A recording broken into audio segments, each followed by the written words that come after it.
শেষ হয়নি যুদ্ধ,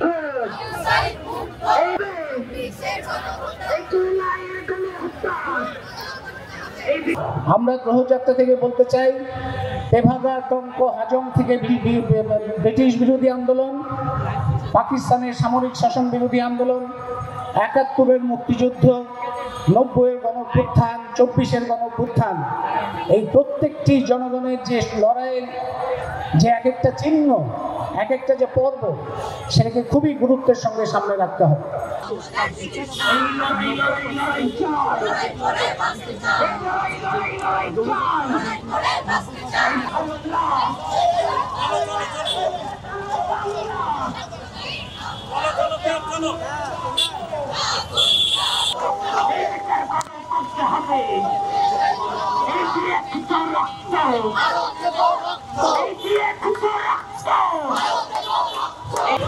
আমরা আসলে গত বছর জুলাইতে এই সময় রক্ত দিচ্ছি বাংলাদেশকে মুক্ত করার জন্য, বাংলাদেশে গণতান্ত্রিক অধিকার, ভোটের অধিকার প্রতিষ্ঠা করার জন্য, মানুষের রুটি রুজি ভাতের অধিকার প্রতিষ্ঠা করার জন্য। কিন্তু সেইটা আসলে বর্তমান যে সরকার, সে এটা নিশ্চিত করতে পারে নাই। বরং আমরা দেখছি গার্মেন্টস শ্রমিক খুন হয়েছে, আমরা দেখছি ছাত্রদেরকে পেটানো হয়েছে, ধর্ষণ বিরোধী আন্দোলনের ছাত্রদের বিরুদ্ধে মামলা দেওয়া হয়েছে। অর্থাৎ জুলাইয়ের যে আকাঙ্ক্ষা, সেটা আসলে পরিপূর্ণভাবে প্রতিফলিত হয় নাই।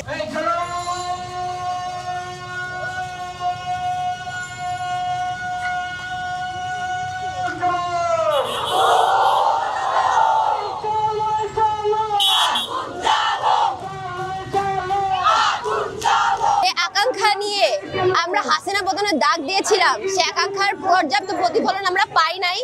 আমরা দেখেছি যে অনেক জায়গায় মাজার ভাঙচুর করা হয়েছে, বিভিন্ন জায়গায় সাজানো মবের হামলা হয়েছে এবং মব বলে তাদেরকে সেই ঘটনাগুলোর কোনো ধরনের কোনো বিচারিক প্রক্রিয়া আমরা দেখি নাই।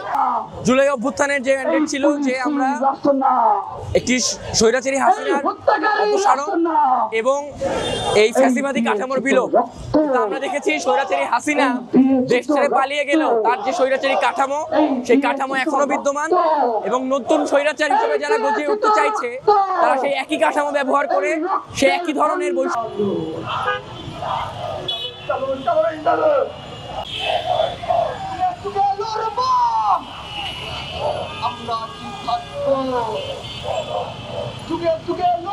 দেখেছি যে গণঅভ্যুত্থানের ১ বছর পেরুলেও সেই আকাঙ্ক্ষাটি আমাদের এখনো পূরণ হয়নি, বরঞ্চ বৈষম্য বেড়েছে এবং বিভিন্ন গোষ্ঠী, বিভিন্ন পরিচয়, নানান রকমের যারা সংখ্যালঘু হিসেবে চিরাচরিতভাবে পরিচিত হন, যারা মূলত নিপীড়িত জনগোষ্ঠী, তাদের উপরে নিপীড়ন আরও বৃদ্ধি পেয়েছে।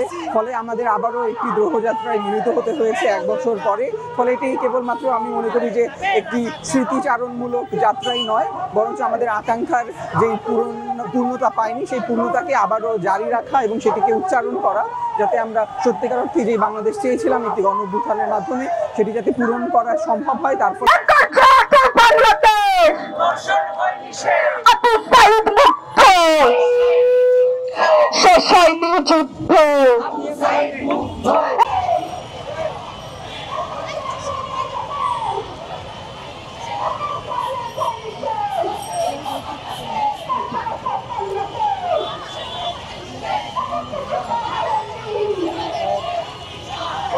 গণঅভ্যুত্থানে যারা নিহত হয়েছেন সেই বিচারের দাবিতে কিন্তু